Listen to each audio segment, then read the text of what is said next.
Eu nunca tinha visto, de verdade, pessoas tão convertidas, assim, verdadeiramente cegas. É uma relação quase que espiritual com o seu líder, com o seu grupo, em que você é completamente assimilado. E as pessoas que defendem determinadas coisas que vocês acham que elas defendem de verdade, elas não defendem. Sabe, tem uma coisa que eu acho estranha, tá? Que é acreditar que as pessoas elas precisam necessariamente ficar caladas sobre o que elas veem, em vez de mudar o que acontece dentro para que as pessoas tenham outras coisas para falar. Isso que eu acho estranho. Tá? É basicamente assim, você culpar o mensageiro. Ah, não, lógico. o culpado é quem denunciou e não quem fez o que está acontecendo, sabe? Mas assim, ó, tem uma coisa importante que você trouxe aqui, tá? Que é o caso do comportamento de tribo, né? É isso que acontece. Então, é uma forma muito primitiva e é primordial de manifestação de poder. É uma força muito legítima de poder, na minha visão, certo? Só que ela é, como eu poderia dizer assim, extremamente anacrônica acerca dos valores que nós temos atualmente. Então, uma pessoa dentro de uma empresa profissionalizada, ela não vai poder tratar melhor ou pior alguém simplesmente porque tem uma determinada característica que ela não escolheu ter. Por exemplo, ser deficiente, ou ser gay, ou ser mulher, entendeu? Então, existem convenções já pré-estabelecidas devido aos valores que nós temos atualmente de que tratar as pessoas por discriminação é ilegal e, com certeza, imoral, certo? Agora, se você não tem essa profissionalização, mais uma vez, à medida dessas simpatias, fulano é gay, eu já não gosto tanto, Sim. entendeu? Então, você vai personalizando as relações e, portanto, gerando esses ressentimentos. Aí, agora, tu perguntou, qual que seria o problema? Isso tá na estrutura, isso tá no líder e tal. Independentemente de onde estejamos, o líder, ele acaba sendo, querendo ou não, o espelho. Sim. Das pessoas, tá? Ele é a origem de tudo. Então, se aquela pessoa tem poder, todo o resto começa a mimetizar o comportamento dele, entendeu? Então, se determinado líder não vai para a cara de determinada pessoa, todo mundo já começa a não ir mais para aquela pessoa também, entendeu? E assim, eu consigo entender que existe um motivo evolutivo para que isso aconteça, tá? Isso é natural. Agora, é diferente de fazer um juízo de valor acerca, não estou dizendo que é certo ou errado. Ele existe e ele é útil, tá? Ter pessoas que te sigam cegamente na política é necessário. Você precisa dessas pessoas, tá? Agora, a gente não pode negar que o líder ele pode estar errado. Em inúmeros momentos. Porque ele tem os vieses dele. Sim. Ele tem os traumas dele. Ele tem as suas... Ele é humano. Exatamente. Ele é humano e ele possui as suas próprias distorções acerca da realidade. Aí, quando essa pessoa começa a errar, não é somente ele que erra. É um dominó de pessoas errando, uma atrás da outra. O problema entendeu? É quando se justifica o erro. Exatamente. Aí tem todo um sistema de justificação, de racionalização. Você cria uma narrativa pelos motivos que as coisas aconteceram, como aconteceram, etc. Então, realmente acaba virando uma bola de neve. Por isso que a gente precisa de excelentes líderes. Inclusive, esse é um outro ponto que eu gostaria de tratar, que é o seguinte. Como eu falei, ter pessoas que te sigam cegamente é politicamente útil, certo? Assim, eu acho interessante, até vou fazer um parênteses acerca disso. Eu nunca tinha visto, de verdade, pessoas tão convertidas, assim, verdadeiramente cegas. E é até, ao mesmo tempo que... Apaixonadas. Pato, doença. Assim, é que assim, ao mesmo tempo que é assustador, é bonito, sabe? É uma relação quase que espiritual com o seu líder, com o seu grupo, em que você é completamente assimilado.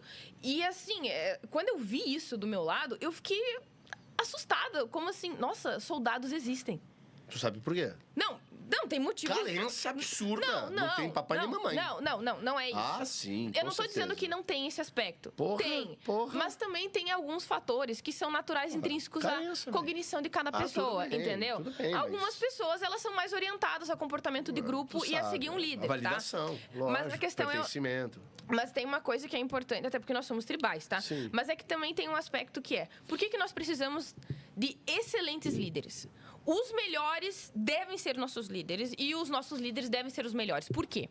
Porque como existem pessoas que vão seguir o seu líder cegamente, se o seu líder for um mau líder, eles vão ser igualmente ruins. Claro, pô. Então, assim, vai ter aquele líder, vou dar um exemplo, tá? Pelo amor de Deus. Vamos considerar um líder que defenda um genocídio de um grupo étnico, tá? Aquela pessoa que está embaixo e que é cega, ela vai seguir.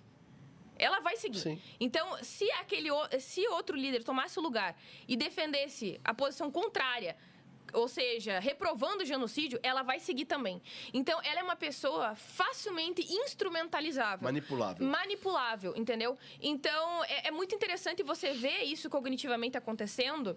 Aliás, interpessoalmente acontecendo, considerando que você entende esses mecanismos cognitivos, de como que isso funciona. Porque se aquele líder for corrupto, as pessoas que estão embaixo vão ser corruptas e vão defender a corrupção dele e vão racionalizar tudo que ele está fazendo. Mas aqui tem um agravante.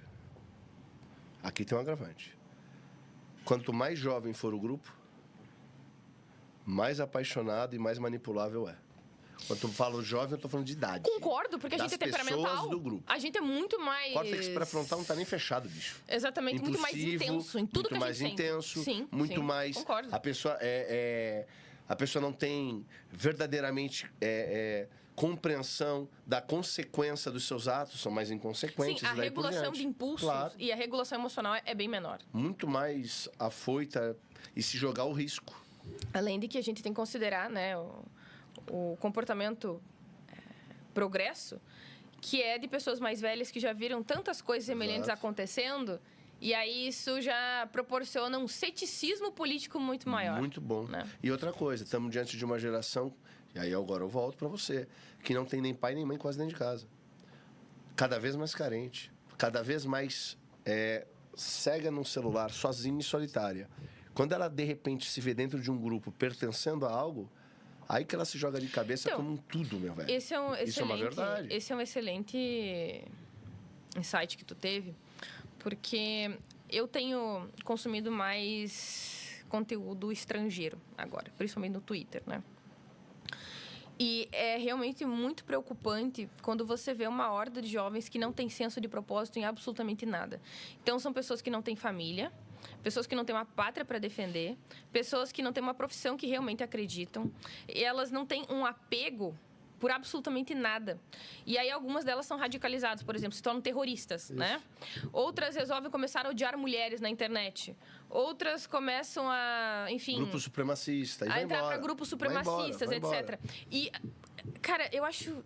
E é o radicalismo. É realmente muito interessante pensar que, assim, eu vejo jovens, por exemplo, romantizando a guerra, tá? Nossa, eu adoraria morrer na guerra pela minha esposa e pelos meus filhos. E eu adoraria ir para a guerra e ficar observando a foto da minha amada antes de morrer. Eu penso, cara, essas pessoas estão completamente deslocadas da realidade. Porque se você colocar um desafio muito pequeno, insignificante na vida dela, que seja de natureza prática e cotidiana, ela não consegue fazer. E na cabeça dela, ela acha que estaria apta para morrer em uma guerra por uma pessoa. E essa pessoa que está falando não tem nem mulher nem filho. Exatamente. Porque se ela tivesse, ela não iria querer ir pra guerra. Lógico que não, caralho. Você tem uma família. Deve ser burro, moleque. Acorda, caralho. Outro caso, assim, é que às vezes... Claro, eu diria que até dá para ser assimilado por essa sua lógica também. Porque tem aquele cara que entende que só existem dois tipos de mulher, tá? Tá bom. Eu conheci esse tipo, tá? Ou a mulher, ela é empregada dele, tá? Então, basicamente, ela é técnica, uma operadora e que diz sim para absolutamente tudo, em que ela não entra em combate direto, intelectual, filosófico, existencial com ele, ou ela é uma vagabunda. É isso. Mas aí esse cara é fraco. Não, eu sei, porque para ele só existem essas duas categorias. Entendi. As mulheres que servem a ele, instrumentalmente, são empregadas ou aceitam tudo, ou são as vagabundas, putas, vadias, desgraçadas, desonestas, manipuladoras, mentirosas, cínicas e simuladas traidoras. É isso. Então, geralmente são aquelas que entram em combate direto com ele, ou que simplesmente ele não gosta. Tá, é isso. Então, tem essa variação também. Pô, mas isso é foda, né? Então, o complicado é que eu não consigo confiar numa pessoa dessas para tomar uma decisão política, por exemplo, porque eu percebo hoje, acima de qualquer outra época, em toda a minha vida que eu conheci política, que sim, as emoções das pessoas influenciam nas tomadas de decisões delas muito mais do que deveria, tá? Não estou dizendo que a possibilidade de nós sermos estritamente racionais. Isso não existe, tá? Isso não existe. Claro. Existe toda uma interconexão de racionalidade e tomada de decisão. A não ser que a pessoa seja de forma sociopata. racional. Não, tá? se for sociopata, consegue. Eu entendo o seu ponto. A questão é que, querendo ou não, em alguma medida, as nossas emoções, elas podem ser demasiadamente influentes na tomada de decisão. Sim. Então, se tu for uma pessoa, por exemplo, que é misógina, você, querendo ou não, vai ter uma indisposição maior de tomar boas decisões políticas que favoreçam as mulheres, por exemplo. E eu não estou falando de favorecimento injusto, desproporcional, discriminatório contra os homens. Sim. Eu estou falando uma simples política em, por exemplo, Justiça. as pessoas exatamente merecem um lugar no metrô, por exemplo, se a mulher está grávida, né? Sim. Então, é nesse caso específico. Claro. Então, claro, veja perfeito. que as emoções das pessoas na política, elas são importantes. E quando a gente percebe certas indisposições emocionais de um político em relação a qualquer tipo de grupo, esse sujeito, na minha perspectiva, ele é perigoso, tá? Ele não é confiável. Eu acredito que ele não está suficientemente conectado com a população no geral, quanto com as necessidades humanas que são compartilhadas entre todos. Perfeito. Eu concordo contigo em gênero, número e grau. Não tem nada pra... E é um fato. Você tá mostrando algo... Não tem como dizer o que você tá falando. Agora, deixa eu te perguntar sobre uma questão, e aqui é referente ao próprio MBL. Eu conversava com o Ben Pontes ontem. Uhum. É a segunda vez que ele veio, né? Ele veio 2 vezes seguidas, porque a gente não terminou o primeiro programa, ele veio ontem pra gente finalizar. Mas ele falou uma coisa. Porque ele ficou muito tempo, assim, aparentemente, no MBL. 5 anos, se não me engano. 5 anos. Eu até critiquei ele, falei, porra, sobre conveniência, aquela coisa toda. Porque Sim. ele foi pro gabinete do Guto, tava recebendo salário. Mas ele falou que não, ele falou que foi escanteado e tal. Cada um dá sua versão. Ok. Eu só ouço, não tem como... Eu não tô lá pra poder julgar exatamente. Eu falo, de fora, eu olhando, eu posso achar algumas coisas. E ele falou, não, você tem todo o direito de achar, porque pode até parecer mesmo. Mas uma coisa ele citou.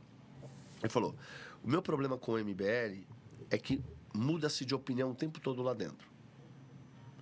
E ele falou o seguinte, e o próprio Renan citou isso em live, eu não vi. Eu acho até uma qualidade isso. Que ele falou... Mas não, depende do motivo. Do critério. Isso, Depende do critério. Que ele falou claro. o quê? Seguindo o eleitorado. Então, eles mudavam conforme o eleitorado mudava. Aí eu pergunto, onde que fica a ideologia, o ideal, não estou falando de um pensamento, obviamente, empedrado, mas algumas coisas não são imutáveis, não é possível. Eu vou achar um negócio aqui, mas pode continuar. Mas é isso. Porque tem a ver com o que você está Tá falando. bom. Mas Eu falei que eu ia te lê aí. mostrar. Porque eu acho que tem um pouco a ver com o que tu falou sobre mudança de opinião à medida do que o público pede, tá? Porque isso aqui, eu diria que é uma das principais, se não a maior influência do MBL e da direita brasileira, que é o Olavo de Carvalho. Sim, sabe quem ele é, né? Sim. Então, tem um post dele aqui muito interessante que ele fez no Facebook em 2016. A direita, 2016, literalmente, há 10 anos, tá? A direita, se quer progredir, não precisa de nenhuma unidade entre os incompatíveis. Não precisa de afagos e oportunistas e vigaristas. Precisa exatamente do contrário. Precisa de um partido inicialmente pequeno, mas disciplinado e intransigente, que não aceita alianças com ninguém e não ceda 1 milímetro do seu programa. Seja sob o pretexto que for. Esse programa tem de ser simples, claro, e refletir as preferências majoritárias do povo brasileiro, entendeu? Então, quando começou, eles eram a favor do aborto. Só que a partir do momento que eles perceberam que não era a posição majoritária do povo brasileiro, eles readaptaram, tá? Tal como reveladas em sondagem de opinião, sem nada lhes acrescentar nem tirar. E veja bem, isso... se trata mais de uma posição política oficial da instituição e do partido de um programa do que necessariamente a posição dos integrantes. Exato, isso é entendi. outra coisa, entendeu? Inclusive, eu acho que as pessoas, realmente, elas se envolvem tão politicamente, aliás, tão apaixonadamente com a política, que elas começam a confundir as instituições com a pessoa. Então, elas acreditam que porque o partido defende X, não, necessariamente o meu líder, ele é contra X ou ele é a favor de X. Não necessariamente. Inclusive, aqui eu estou dizendo na frente de vocês, Papai Noel não existe, tá? E as pessoas que defendem determinadas coisas que vocês acham que elas defendem de verdade, elas não defendem. Esse partido tem de possuir um bom serviço de inteligência e um bom grupo de intelectuais qualificados para oferecer diagnósticos e cenários para orientar a liderança. Só deve aceitar militantes que prometem, pela causa, sacrificar sua vida, sua honra, seus bens e sua liberdade, como os Founding Fathers. O resto é conversa mole de palpiteiros e amadores. Honra, bens e... Foi bom, né? Foi bom. O velho era bom. Não, quer dizer, eu acho ele questionável, mas isso aqui especificamente explica bastante, né? Deixa eu te explicar. Todo mundo é questionável. Eu acho que o Mas problema é que algumas são mais questionáveis. Isso tá tudo Algumas bem. pessoas são mais questionáveis. É que o velho olhou o que ninguém via. É igual o Enéas, porra. É um cara fora do tempo. É um cara fora do tempo. Uma voz fora do tempo, Glenda. É uma voz fora do tempo. Eu não tô dizendo que ele é um idiota completo, tá? Eu não acredito nisso. Eu penso que politicamente ele foi muito bom. Politicamente, no sentido instrumental. Eu poderia dizer que ele foi o nosso Maquiavel, tá? Sim. É isso que eu posso dizer sobre Olavo de Carvalho. Nossa, gente, assim, eu vou falar uma verdade pra vocês aqui, tá? A política é formada pelos integrantes mais podres, asquerosos e nojentos que eu já vi em toda a minha vida. Assim, é algo fora do comum. Claro, não é todo mundo. Existem pessoas boas e pessoas excelentes em todos os lugares. Isso é muito importante Sim. de se pontuar aqui, tá? Pessoas que, inclusive, eu respeito, pessoas trabalhadoras, dedicadas, honestas. Mas tem pessoas que, sim, meu Deus do céu, fedem, mas do nível micro ao macro, tá? Por exemplo, eu vou dar, assim, pra mim é muito simples. Quando você vê que um parceiro seu, do seu grupo, comete um erro, disse algo errado, ou foi pego com a boca na botija, enfim. A depender da situação, se ela for apenas controversa, tu pode se dar ao luxo de não falar nada, tá? Isso, pra mim, já é trabalho sujo, entendeu?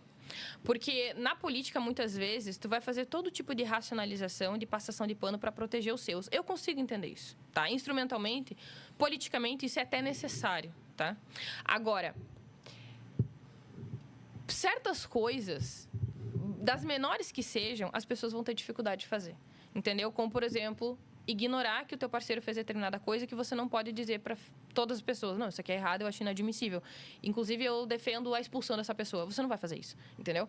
Então... Depende. Não, claro, por isso que eu falei, depende do nível de gravidade, de controvérsia, eu acho o seguinte, entendeu? Quando a pessoa é um ato falho, igual eu te falei das meninas do MBL, foi um ato falho. Alguém pode chegar e falar, por que tu não colocou? Não tá pela verdade, porque a menina não foi proposital. Ela fez uma piada super errada e que o adversário ia pegar e ia ferrar com a vida dela. Eu falei, não vou fazer isso com a moça. Uma piada errada. Foi um ato falho. Outra coisa é um ato intencional. Você entendeu? Tem diferença. Sim, claro, eu entendo. Tem diferença. Mas é que você tem que entender também que, às vezes, a pessoa ela até acredita que errou, mas também ela tá fazendo um cálculo político de demonstração de fraqueza, ou não, entendeu? Então, às vezes, a pessoa ela é cancelada por X coisa, ela não volta atrás. Não é porque ela não mudou de ideia ou percebeu que ela errou, mas porque ela precisa dobrar a aposta de modo com que ela não seja vista como fraca, entendeu? Então, muitas vezes, você tá falando de quê aqui você agora? não dobra, você acaba dobrando a aposta por causa disso. Eu sei. Só que isso é o quê? Ego, porra. Não é só ego. Às vezes é uma questão... Não, eu não tô dizendo que não tem ego. Não, claro. Mas é que o ego, ele tá no meio de várias outras coisas. Não, deixa eu... Vai, filha, mas é uma puta vaidade. Deixa eu Vai lá. desenvolver. Discorre. É porque assim, ó... Não tô dizendo que tem milhões de camadas, mas é que o ego não é suficiente para explicar. Porque quando você tá tomando uma decisão política, você também tá tomando uma decisão de...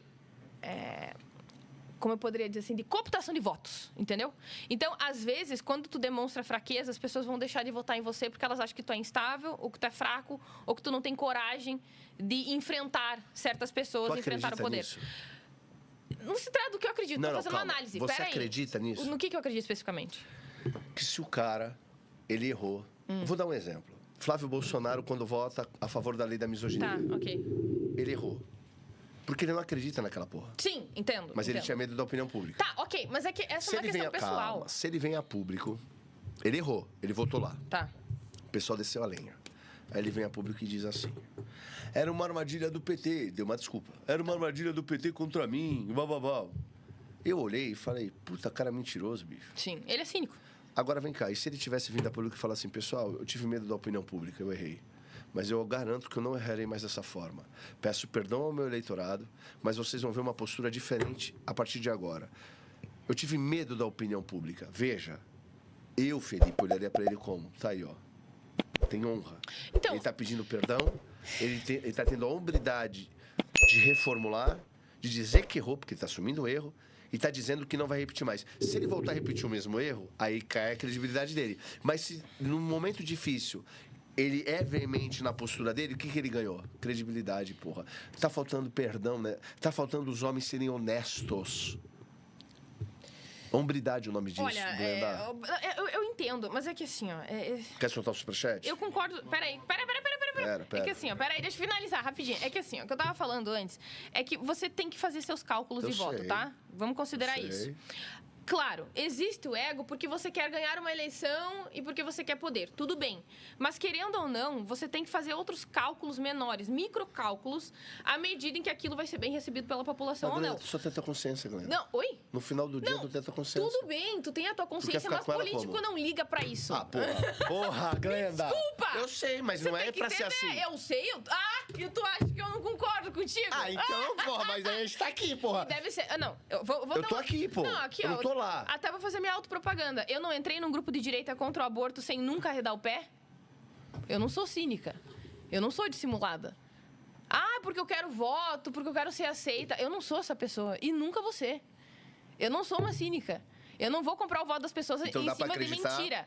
Então dá pra acreditar que dá pra ter político verdadeiro. Claro que dá. Então a gente Claro tem que querer dá. esse cara lá, concorda comigo? Não, concordo, entendeu? Só que o meu ponto é que, ó, bem honestamente... Foi meu papo com a Ana Campanhola aqui, caralho. Tudo Tu bem. sabe, eu porra. adorei essa conversa com Porra. você, eu ri muito. Nossa, eu rachei na minha live desse... Ela relativizou Deus aqui, porra. Não, foi horrível. Não, assim, com todo respeito, Porra! foi muito A engraçado. católica que disse que Deus pecou. Não, cara, não, esse momento eu rachei. Nossa, Mano, foi o máximo. olha o nível. Não, mas assim, ó, em relação à honestidade, tá? Ó, vamos considerar que a política, isso é intrínseco da política, ela não somente não premia a honestidade, mas como ela pune. A política pune honestidade. Eu não acredito. Não, e veja bem, Posso te falar? infelizmente eu Glenda, vou ter que apelar pro argumento da autoridade. Glenda, olha pra mim, Glenda. Sabe o que é isso?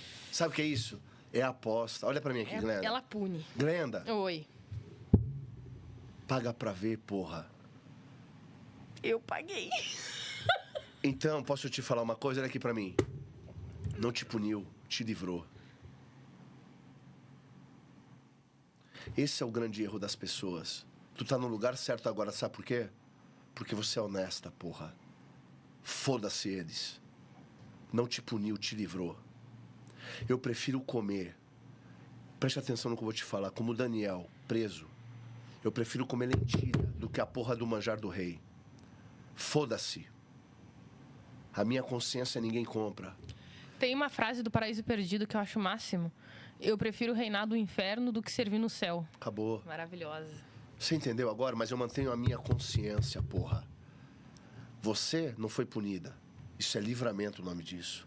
Porque você não se curvou aos manjares do rei. Eu quero que o rei se foda, porra. Muitas vezes as pessoas elas vão dissimular as suas verdadeiras posições, certo? Para alcançar o poder. Agora, tem uma outra questão. A gente também tem que ter uma certa clareza do porquê que a gente faz as coisas que a gente faz, tá? Porque, assim, na política, especificamente, você tem vários riscos, mas especificamente eu vou falar de dois. Um deles é se mortificar tanto, abrir tantas concessões, ao ponto de você não ser mais aquela pessoa que você era. Você se liquefaz completamente à medida do oportunismo e da conveniência. E você já depois não sabe quem é. Você já não sabe mais quem você é, quais são as crenças que você verdadeiramente tem. Você basicamente virou um peão, um soldado do poder, né? Um mercenário, eu diria, tá? Perfeito. Mas também existe uma outra questão, que é o seguinte. Existe o bem, um valor que ele tem uma positividade intrínseca, tá? Então, a gente pode entender, por exemplo, a geração de vida. A geração de vida é algo bom intrinsecamente ou não matar. Eu gosto do exemplo de matar, tá? O assassinato, ele é ruim intrinsecamente, tá? Uma pessoa humana, certo? Ou uma pessoa senciente. Vamos considerar um porco, um cavalo, enfim, tá? Matar, assassinato é ruim, ok. Porém, em uma situação de violência, de legítima defesa, essa violência, esse assassinato, ele pode ser justificável, mas isso é diferente de entender que ele foi bom intrinsecamente. Claro. Então, existe uma diferença aí. E eu acho que muitas vezes as pessoas, quando elas têm conhecimento, ou pelo menos elas estão tão entrosadas na política, que elas já não conseguem mais distinguir uma coisa da outra. Então, elas começam a achar que porque certas atitudes, elas são necessárias instrumentalmente para gerar um bem maior ou evitar um mal pior, que aquela atitude em si ela é boa. E ela não é. E aí entra, por exemplo, matar um traficante, tá? Matar um traficante, ele é necessário em inúmeros casos. Mas é diferente de afirmar matar um ser humano é bom. Matar um ser humano nunca é bom. Perfeito. E você não deve tratar a vida humana de forma displicente, sem necessidade de um julgamento, de uma investigação ou de uma punição caso um erro seja cometido, entendeu? Então, eu acredito que muitas das pessoas, elas não fazem mais essa distinção, não consegue. entendeu? Há, pra mim, uma clareza de que há um bem intrínseco e certos maus que são necessários serem feitos. Eu estive aqui com a Silvia, uma vereadora, e a vereadora Eduarda Campopiano. E no debate a gente falava sobre aborto. Eu dizia o seguinte: eu consigo ser radicalmente contra o aborto, mas eu também consigo criar uma política pública onde eu permito o aborto, mas os dois com o único mesmo fim: salvar o maior número de crianças possível. Perfeito, perfeito. É literalmente isso. Isso aqui é um debate Entendo. extremamente correto de ser feito. Mas o problema não é legalizar o aborto para matar criança. Perfeito. É para salvar, Pra crianças. Entendo. É uma boa remodulação de perspectiva. É um excelente insight, inclusive. Você entende o ponto? Eu vou anotar isso. Isso aqui É uma boa é onde vem o debate narrativa. verdadeiro. Porque todo mundo quer salvar as crianças. Boa. Todo mundo quer isso. No final das contas, é isso que as pessoas É querem. isso. É um excelente ponto. Só que a infantilidade fica quando você fica na pauta e na polêmica. Sim, mas não perfeito. entra no debate real. Perfeito. Porque as pessoas estão abortando do mesmo jeito. Sim. Só que eu quero pegar essa moça para tentar convencer ela a não abortar, ou dar forças para que ela não aborte, ou dar condições, ou dar... Sim. Mas no final eu dou o direito dela, porque assim, ela vai fazer do mesmo jeito. Só que eu vou tentar trazer para ela não fazer. Sim. Porque só proibir não resolve. Sim, entendo. Porra, a gente tá sendo adulto, porra. Entendo. Vamos conversar. Entendo. Solta o superchat. Caralho, Dai. tu é foda, hein? Digo mesmo. Tu é foda, caralho. Olha tu. Porra, sempre gostei de tu, tu sabe. Tu tava proibida de vir aqui. Solta, meu Então, coloca aí um Pix na minha conta de R$100. Vamos Não, tem, ó,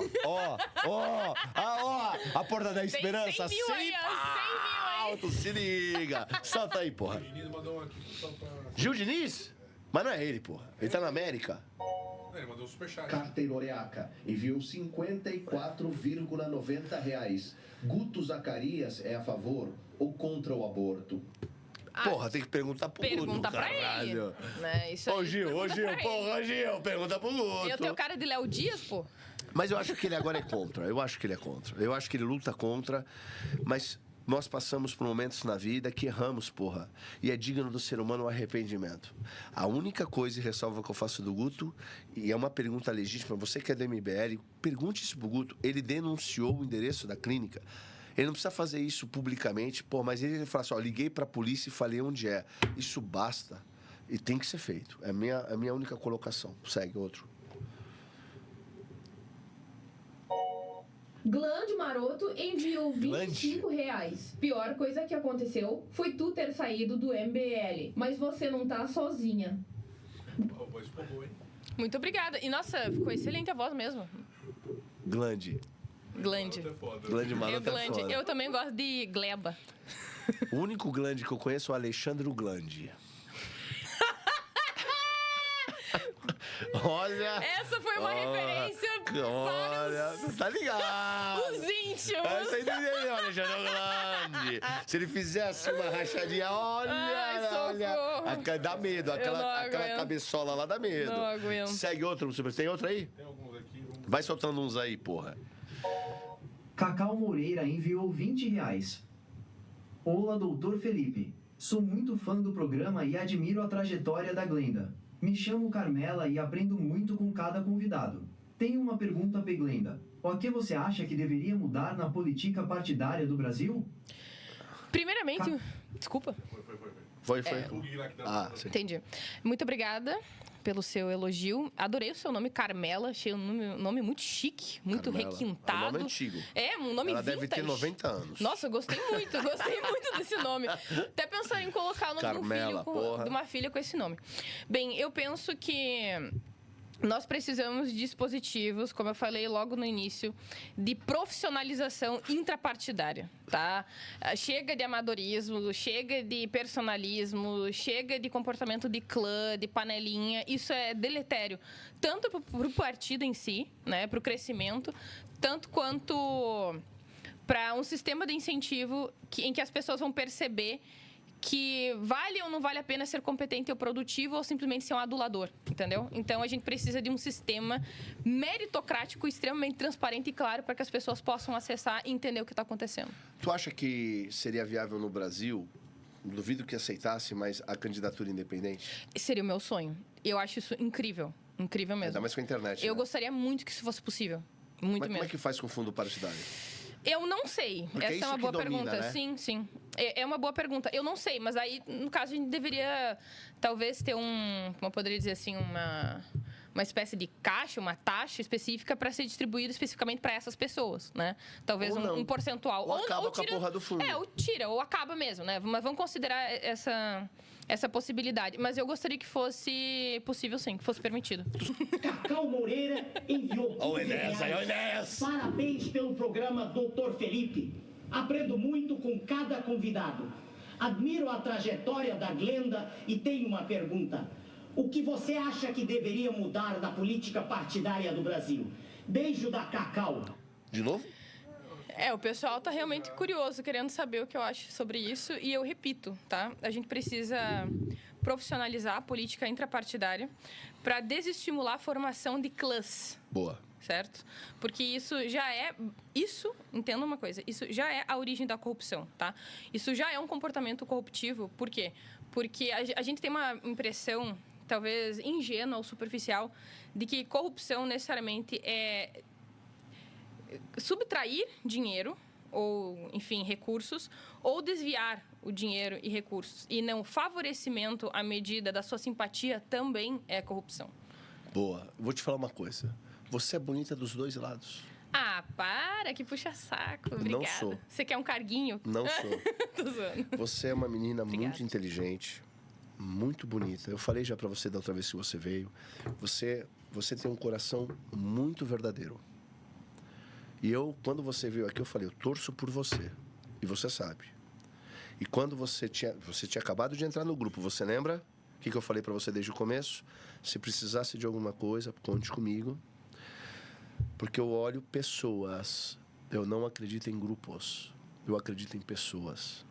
Eu olho no olho das pessoas. Eu acredito em pessoas. E a gente pode ter discordância e vai ter. Mas eu vejo o teu coração, a tua intenção. Você é uma pessoa excelente, cara. Eu torço pela tua vida e torço pelo teu futuro. E você não perdeu. Não perdeu. Eu sei que eu queria muito conversar um dia contigo sobre Deus, sobre crença, fé e o cacete, mas eu vou te falar uma coisa, olha. Todas as coisas colaboram para o nosso bem, desde que tenhamos um bom olhar sobre a vida. A gente não tem que perguntar por quê, mas o que fazer com o que acontece. Concordo. É isso. Ficar choramingando não adianta nada, isso. concordo. Bola pra frente. Agora, não foi prejuízo, é livramento. Lembra disso. Solta.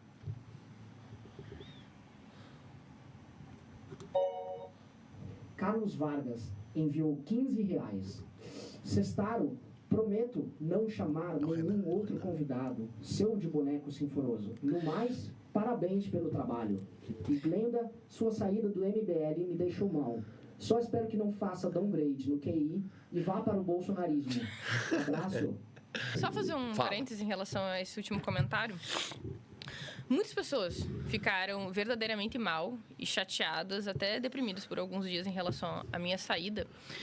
Mas eu quero acalentar o coração de vocês, porque, de qualquer forma, eu sou profundamente grata à experiência política que eu tive ali dentro.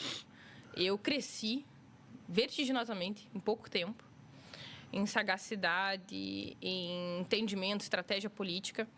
E também eu sou muito grata a todo o carinho, compaixão que vocês me ofereceram. Tanto em relação a quando eu cheguei, à medida do tempo e agora, em que vocês continuam me defendendo, me protegendo e sendo pessoas generosas comigo, tá?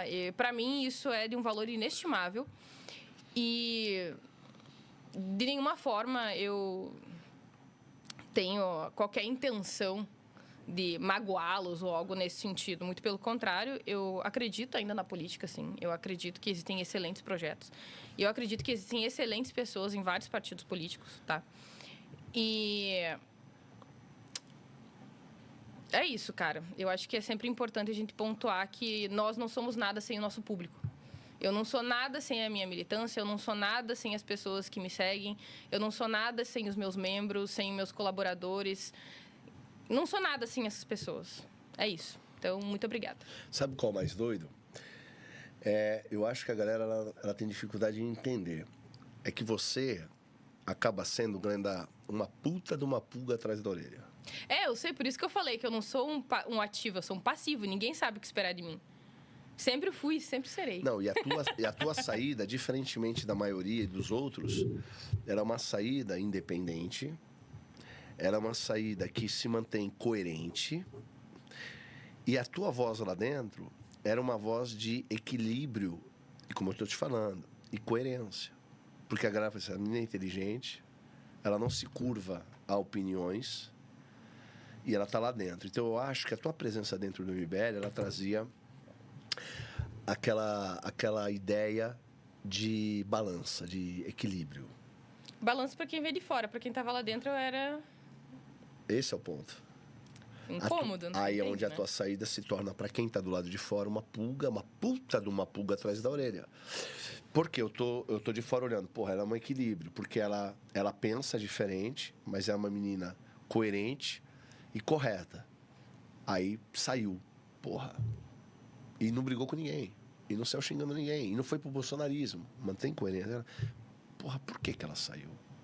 Por que permitiram ela sair? Mas um dia saberemos. Abre a porta da esperança, 100 mil reais a gente vai saber. Até essa porra desse contrato, pra mim, é de uma... Bom, é um ordenamento interno. Mas pra mim, puta, é um puta de um cala-boca jurídico do tipo... Pra mim, quem não deve não teme, velho. Eu acho que quem quer sair, sai, fale o que quiser. Certo? Agora... Se eu saio e tenho um contrato que eu não posso dizer o que eu vejo lá dentro, eu não posso criticar... Sabe, tem uma coisa que eu acho estranha, tá? Que é acreditar que as pessoas elas precisam necessariamente ficar caladas sobre o que elas veem, em vez de mudar o que acontece dentro para que as pessoas tenham outras coisas para falar. Isso que eu acho estranho. Tá? É basicamente assim, você culpar o mensageiro. Não, lógico. O culpado é quem denunciou e não quem fez o que está acontecendo, sabe? O povo que gosta do MBL é um povo que está acreditando. E é injusto você dar esperança à pessoa e uma esperança mentirosa. É só isso. Se os caras vão ser coerentes, sejam, porque eles não podem enganar o povo. Caralho, eu tô pedindo... Cara, o político, ele pede a tua confiança, cara. Porra, Glenda, isso é a coisa mais íntima que você pode entregar. Ó, quando um cara casa com uma mulher, a mulher casa com um cara. O que um tá entregando do outro? Confiança. Nada além do que confiança. Eu confio de que essa pessoa vai ser fiel, eu confio que ele vai me tratar bem, eu confio que ele vai me amar. É confiança, é a coisa mais íntima e primeira. O político está pedindo confiança, cara. Trair a confiança é a coisa mais abjeta possível, cara. Então, é muito sério do que a gente está falando aqui. Eu gostaria muito de olhar para os partidos e confiar. Só que eu estou olhando de fora e falo, não dá para confiar, não dá para confiar, não dá para confiar. Eu acredito em pessoas, é o que eu falo o tempo todo. E o Renan, por exemplo, que eu convido para vir aqui, eu quero confiar no Renan. Ele tem que vir aqui e mostrar porque eu poderia confiar nele. E eu vou fazer as perguntas que têm que ser feitas para qualquer pessoa. Se ele não me mostrar que eu posso confiar nele, eu não vou confiar. Agora, se ele me mostrar que eu posso confiar, eu vou dizer, porra, você é um cara bom. Como eu já falei para algumas pessoas que passaram por aqui. Como eu falo de você, por exemplo. Eu não preciso concordar contigo, mas eu posso confiar em você. Concordo Você plenamente. entende? Sim. Que é onde a galera não entende. A galera acha que para confiar tem que concordar em tudo. Se você gostou do vídeo, não se esqueça de deixar o like e se inscrever no canal. Te vejo no próximo vídeo.